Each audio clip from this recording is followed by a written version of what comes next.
Selamat datang ke dalam acara pembacaan buku Membina Kehidupan Abadi atau Perumpamaan-Perumpamaan Tuhan Yesus. Kita telah masuk di halaman yang ke-72.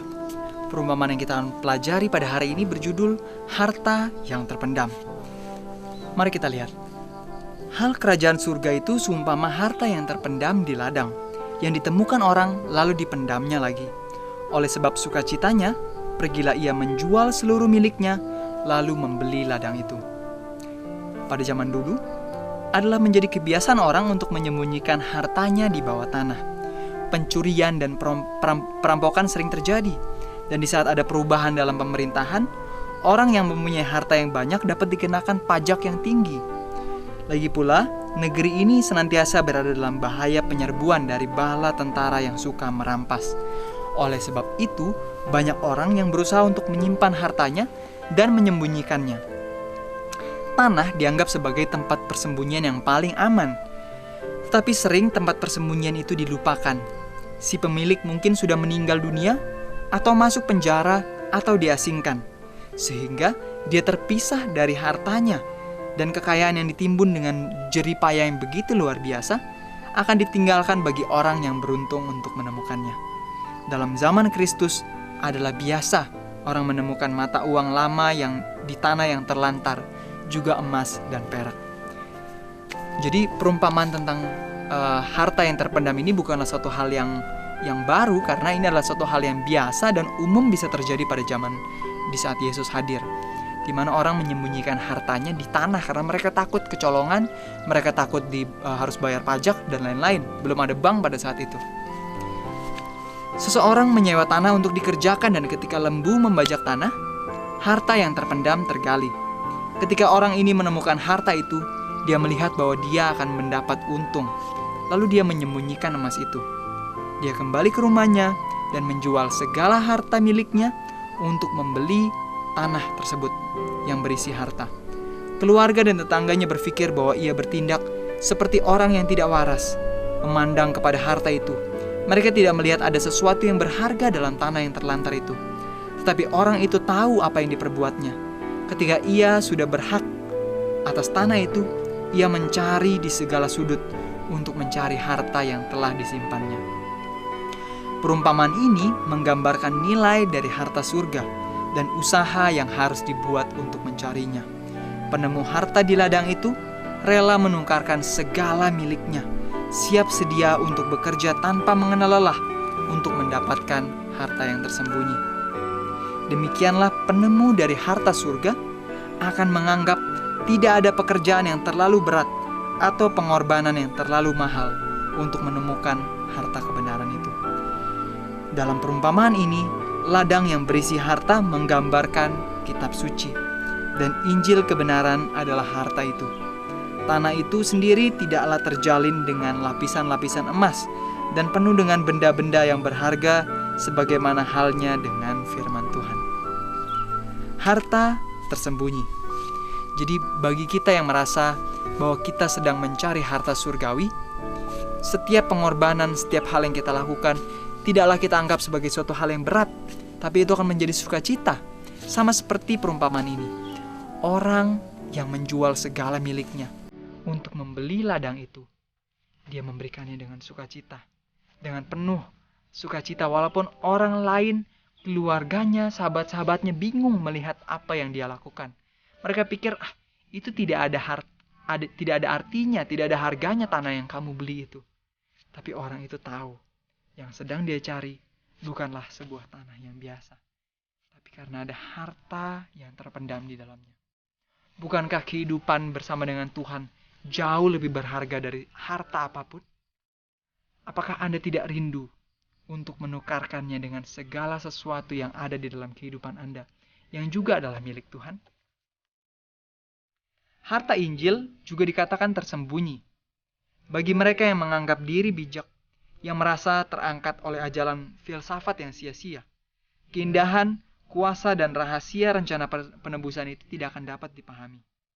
Bagi kita yang membiasakan diri kita untuk menonton film-film, membaca buku-buku novel, atau buku-buku karangan filsafat-filsafat yang menurut kita mereka sangat cerdas, harta dari firman Tuhan tidak akan dapat kita selami dengan baik. Banyak orang yang mempunyai mata tetapi tidak dapat melihat, yang mempunyai telinga tetapi tidak dapat mendengar. Mereka punya pikiran tetapi tidak dapat melihat harta yang tersembunyi itu. Seseorang bisa melewati tempat di mana harta itu telah disembunyikan, karena ia sangat perlu duduk beristirahat di bawah sebuah pohon, tanpa mengetahui bahwa di bawah pohon itu tersembunyi harta yang begitu luar biasa di bawah akar-akar dari pohon itu. Demikian juga dengan orang-orang Yahudi. Mereka lalu lalang, mereka membaca kitab suci, membaca firman Tuhan, tapi mereka tidak bisa menemukan harta terpendam yang adalah kehidupan Kristus.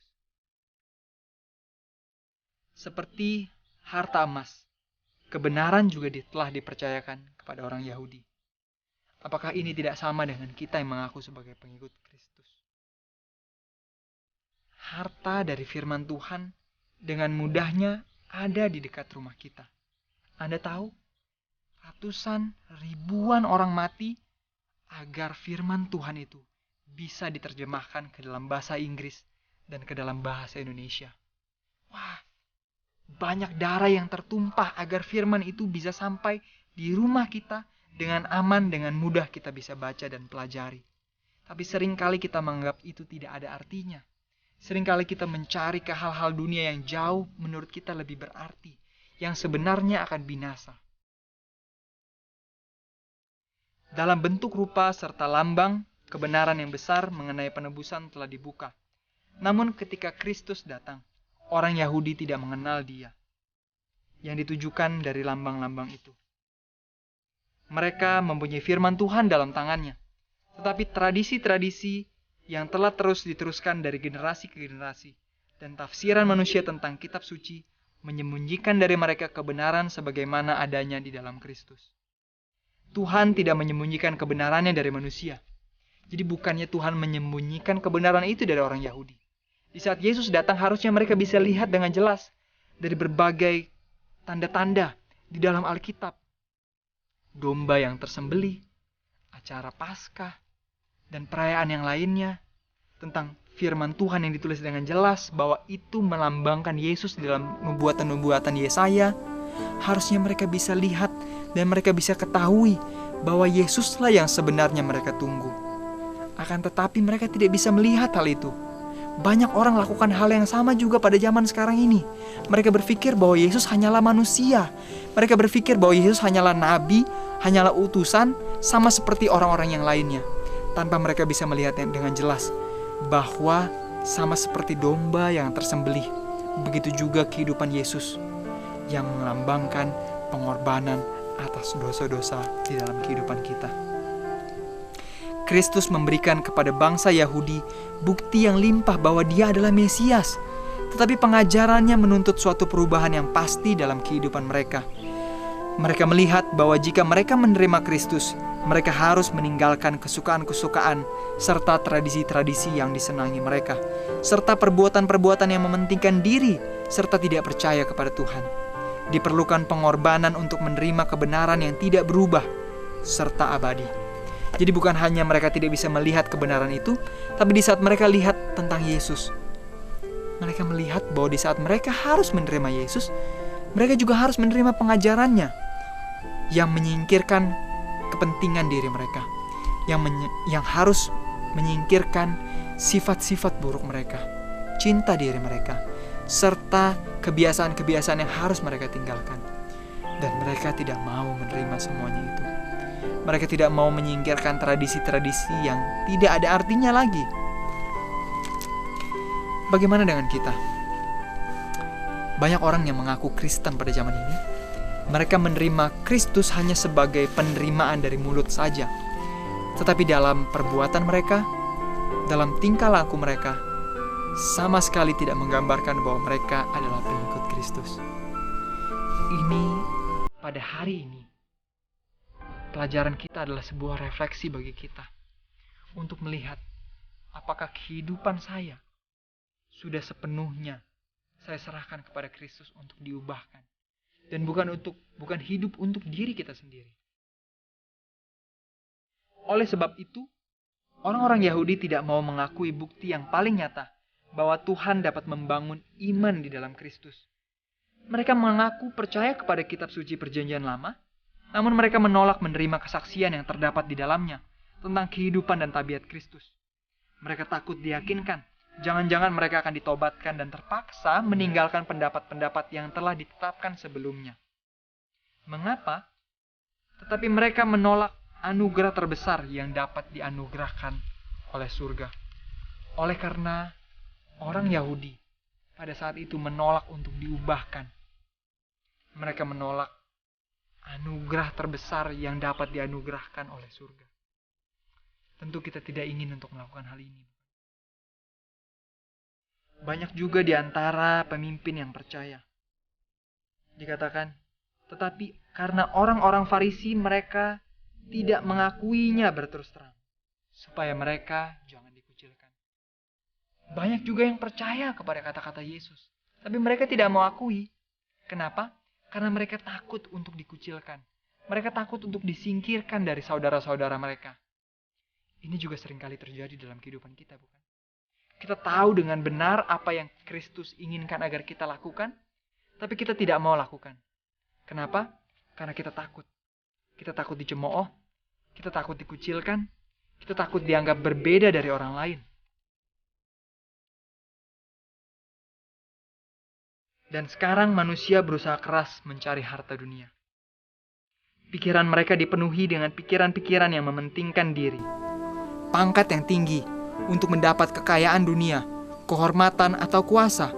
Mereka menempatkan kebesaran tradisi dan tuntutan-tuntutan manusia di atas tuntutan Tuhan.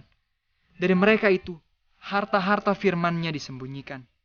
Tetapi manusia duniawi tidak menerima apapun yang berasal dari Roh Tuhan. Karena hal itu baginya adalah suatu kebodohan. Dan ia tidak dapat memahaminya, sebab hal itu hanya dinilai secara rohani. Jika Injil yang kami beritakan masih tertutup juga, maka ia tertutup untuk mereka yang akan binasa, yaitu orang-orang yang tidak percaya, yang pikirannya telah dibutakan oleh ilah-ilah zaman ini, sehingga mereka tidak melihat cahaya Tuhan tentang kemuliaan Kristus yang adalah gambaran Tuhan. Apa yang memenuhi pikiran kita? Apakah TV, sports, apakah kemarahan, atau pornografi, atau pekerjaan kita? Apakah itu juga didefinisikan sebagai pikiran yang mementingkan diri? Tuhan mengenakan di dalam firman-Nya, pada saat kita menaruh pikiran kita, pandangan kita, harapan kita kepada hal-hal tersebut, kebenaran dari firman Tuhan akan ditutup dari kita. Karena kita tidak akan bisa mengerti hal tersebut. Tuhan menghendaki agar kita tidak binasa. Tuhan begitu sayang dan rindu untuk kita. Tetapi apabila kita menaruh pikiran kita kepada ilah-ilah, berhala-berhala dunia pada zaman sekarang ini, berhala modern, kita tidak akan bisa memahami dan melihat betapa indahnya kasih Tuhan. Dan kehidupan kita tidak akan mau kita diubahkan. Dan kita tidak akan bisa melihat cahaya Injil tentang kemuliaan Kristus. Anda ingat apa yang terjadi di saat Musa melihat kemuliaan Kristus? Di saat Daniel melihat kemuliaan Kristus? Mereka merasakan diri mereka tidak ada apa-apanya. Dituliskan di buku Daniel, Daniel bahkan tersungkur. Anda bisa bayangkan orang yang setia seperti Daniel, yang adalah Perdana Menteri terhormat di hadapan bangsa-bangsa Babylon, tapi dia tersungkur di hadapan Tuhan karena dia melihat bahwa dirinya tidak ada apa-apanya. Maukah Anda menggali tanah yang telah terkubur oleh firman Tuhan dan merasakan betapa indahnya firman itu dapat mengubahkan kehidupan kita? Tuhan rindu agar kita menemukan harta yang terpendam itu. Di saat kita bisa menemukan harta itu, kita akan menukarkan segala sesuatu yang ada pada kita untuk mendapatkan harta itu. Tuhan akan selalu menyertai kita. Dia akan menuntun kita untuk bisa menemukan harta itu.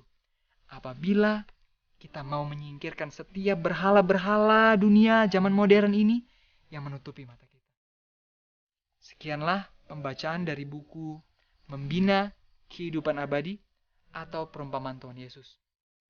Hari ini, tetapkan di dalam hati Anda sebuah tekad untuk menyelidiki firman Tuhan dengan sungguh-sungguh, untuk menyingkirkan setiap berhala-berhala dunia pada zaman ini yang membuat kita tidak fokus kepada firman Tuhan. Sekian, sampai ketemu lagi pemirsa. Tuhan memberkati.